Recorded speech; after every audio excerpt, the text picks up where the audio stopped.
Hi, my name is Leonica Irwin and I have type 2 diabetes.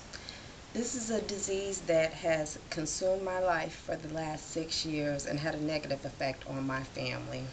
So I thought I would share my story with you so you don't have to go through the same thing. I have a genetic predisposition for diabetes. Both my maternal grandmother and my paternal grandmother were insulin dependent. On top of that, I come from a family who loves to cook foods that are full of carbohydrates and seasoned with pork. You know what I'm talking about. Collard greens and ham hocks, green beans and salt pork, macaroni cheese, baked beans, and fried potatoes and onions for your vegetables.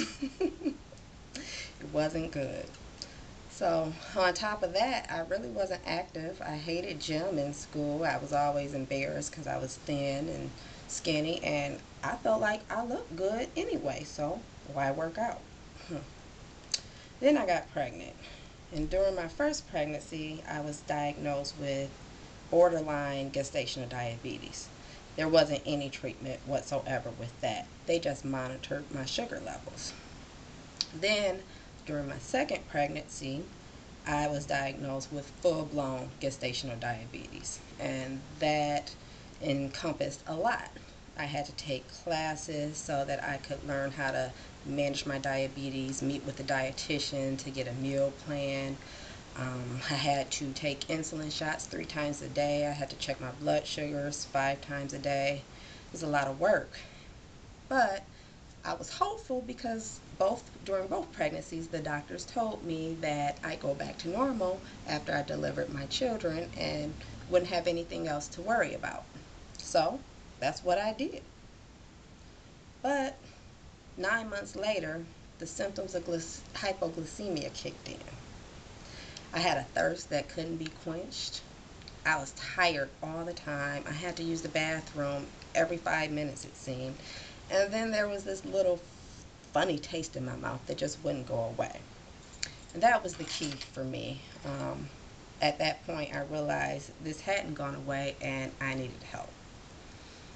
So I went to the doctors and was prescribed oral medication.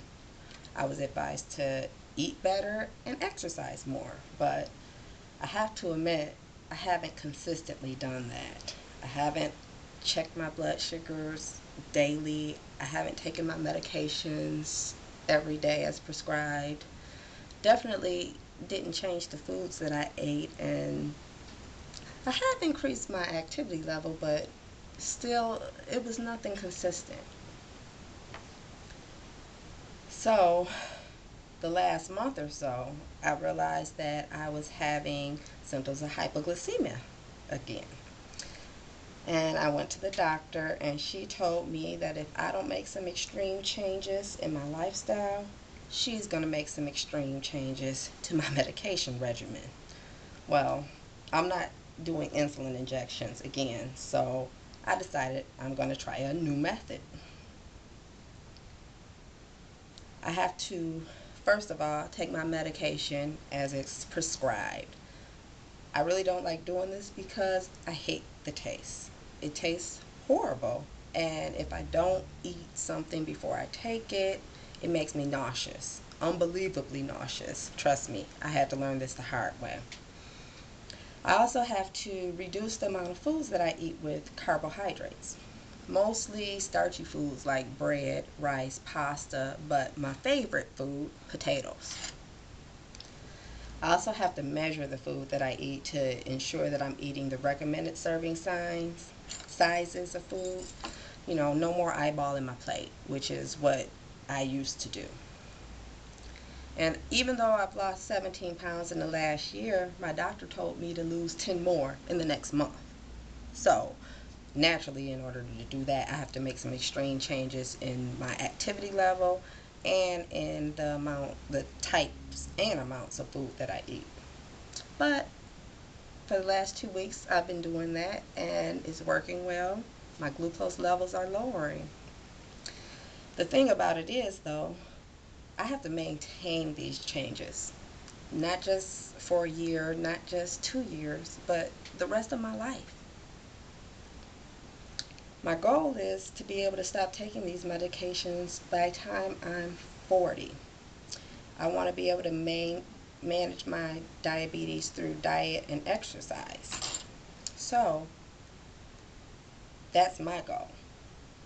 But if you're at risk for diabetes, you need to make your goal never to take medication for it. The new method can help you do this. So just remember, creating a stronger and healthy lifestyle does not happen by mere desire alone. If it did, I would have done it. It takes commitment to live differently, one step at a time.